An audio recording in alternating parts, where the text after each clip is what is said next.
Next up, we're going to hear from some of CAM's interfaith partners representing all three Abrahamic religions. Now, it's never been more important than now to build bridges between Jewish, Muslim, and Christian communities and to bring together diverse voices to address anti-Semitism and solve our common challenges.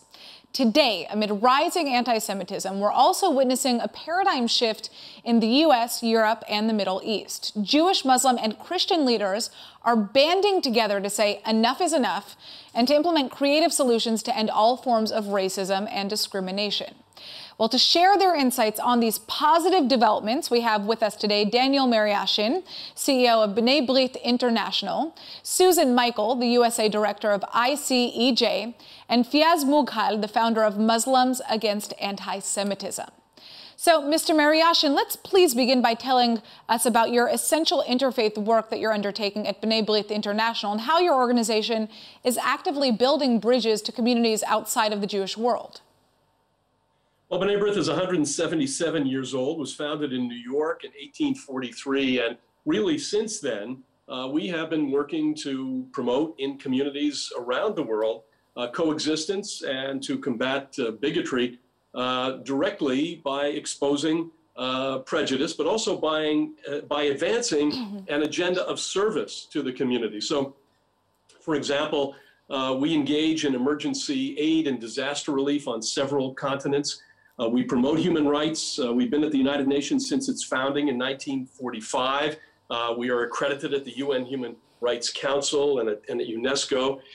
We engage in and support legislative initiatives against every form of extremism and bigotry. And we are the leading sponsor of non-sectarian affordable housing for seniors and open to all religions and races here in the United States. We also have an Office of Intercommunal Affairs to develop dialogue and partnership with a diverse spectrum of faith-based and ethnic communities running the entire spectrum, the religious spectrum. We also engage in joint Holocaust remembrance and interreligious programs and Passover services, Seders in Latin America, where we have a very large and extensive membership. And we also educate through positive cultural programming. Exposing other communities and the wider public to the richness of Judaism and Jewish history, which helps to forge closer connections and to erode prejudice.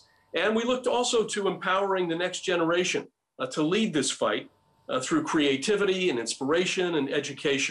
Most recently, together with CAM, with the Combat Anti-Semitism movement, we had our Students Speak Out Against Anti-Semitism, a creative video production contest, which we just finished and just announced our winners. So we're an organization that works in the community. We reach out to our friends in the community, our allies in the community, not only to promote human rights and to promote tolerance, but mutual respect, but also to combat, of course, anti-Semitism. All right, thank you for that answer. Now, Fiaz Mughal is going to be sharing with us his thoughts on addressing anti-Semitism and the Muslim perspective. So, Mr. Mughal, you've long worked in the interfaith sphere, first for Faith Matters and now as a founder of Muslims Against Anti-Semitism. What is at stake for Muslims in the fight against Jew hatred, and why is it important for Muslims and Jews to stick together in this battle? Well, it's an essential struggle. And it's an essential struggle because we have two minority communities, one obviously significantly larger than the other. Muslim communities are significantly larger than Jewish communities in Europe, for example. But it's a battle to ensure, and it's a battle to ensure those core values, the human rights values, the respect for each other, the chance to live without being targeted for hate. These are core values that affect both of our communities. Now, the fact is, clearly there are larger numbers of Muslim communities in Europe than there are Jewish communities. But the fact is, the very traditions that I've just spoken about, those values, those fundamental values about human rights, I think within Europe have developed, and history shows have developed because of tragedies, but have developed on the back of Jewish blood, sweat, and tears. And we as Muslims need to, one, acknowledge that, accept some of those rights that we enjoy today are based on the pain that the Jewish community and the struggles they've gone through, but also in doing so realize that there are joint threats against us. Now, saying that, the fact is that there is an issue around anti-Semitism in small sections of Muslim communities. We can't get around that. It's there. The Israel-Palestine debate and conflict has been fueling some of that anti-Semitism in small sections of Muslim communities. Islamist groups have been promoting some of that anti-Semitism within small sections of Muslim communities, and there's been little challenge to that over the last 4 decades. So this poison, this anti-Semitic rhetoric, these anti-Semitic tropes need to be challenged. They need to be educated against. They need to be countered, and we need to build up, as we are trying to do within Muslims Against Anti-Semitism. We're trying to build up a movement and an informational battle that actually brings Muslims back onto the side of saying, actually, what is the sense of core values we have with other communities? How can we stand with them? How can we be allies with them? And how can we also acknowledge that it doesn't end with anti-Semitism? It starts with anti-Semitism. All right, thank you for that answer. And last but not least, we're going to be turning the floor over to Susan Michael. So, Ms. Michael, you've been waiting there. Tell us a little bit about your important work at the International Christian Embassy of Jerusalem. How is the ICEJ galvanizing Christians everywhere to stand up for the Jewish people and Israel as well in the face of this widespread anti-Semitism that we're seeing? Yes, well, thank you so much.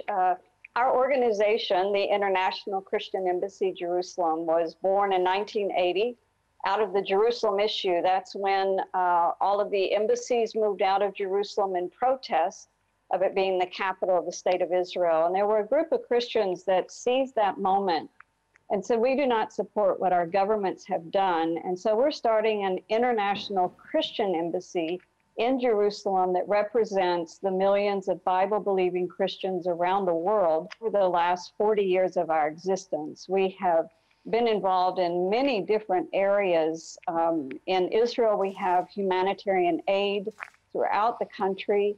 We are very involved in Aliyah and helping bring home immigrants making their way to Israel.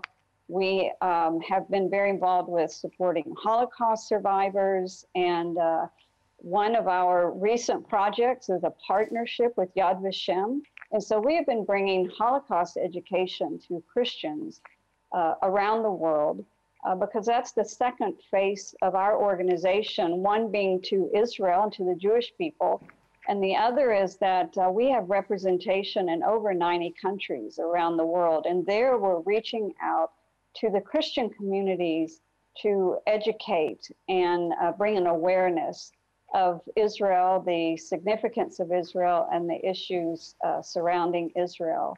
So we have, as a course of this ministry, this organization, have really played a pioneering role in several areas. And one is just Christian support for Israel, because back in 1980, there were no organizations that existed with that purpose. And so we've really helped to pioneer that. And as a part of that is pioneering a whole new relationship between Jews and Christians, which also didn't exist before that time. And a part of this pioneering of a whole new relationship that many of us are enjoying today, a part of that is educating our own community about the history of Jewish-Christian relations, and part of that is the history of anti-Semitism in the church, and it's a history that many, many Christians do not know. That was very interesting, and thank you for those insights. Now, Mr. Mariachin, Benblithe is one of the oldest and most experienced organizations in addressing anti-Semitism. In your experience, what is the most important aspect of bringing groups who may have different ideologies together to fight common problems such as anti-Semitism? In other words, how do you help people who don't necessarily share the same religious beliefs to set aside their differences and actually work together? Well, I think it was just said earlier that it may start with anti-Semitism, but it doesn't end with anti-Semitism, and that bigotry and intolerance ultimately can infect a society, whether it's a small community or up through nation states and into the international arena. So it's important to send that message about having collective action despite our diversity. I can tell you, I grew up in a small community in New Hampshire where we had only 25 Jewish families within a 25-mile radius. And it was important for us to have friends and to have allies in our efforts to promote mutual understanding and mutual respect. It's also important that we take this to the international level. And one of the groundbreaking events in bringing the international community into this fight against anti-Semitism was the report that was issued about a year ago, the UN report on global anti-Semitism led by the Special Rapporteur on religious freedom, Ahmed Shahid, where he begins to talk about anti-Semitism in a way that really hasn't been discussed at the United Nations or in other international fora. So we have to move at the global level, we have to move at the local level, and to be also concerned about the issues that are affecting other communities within our reach.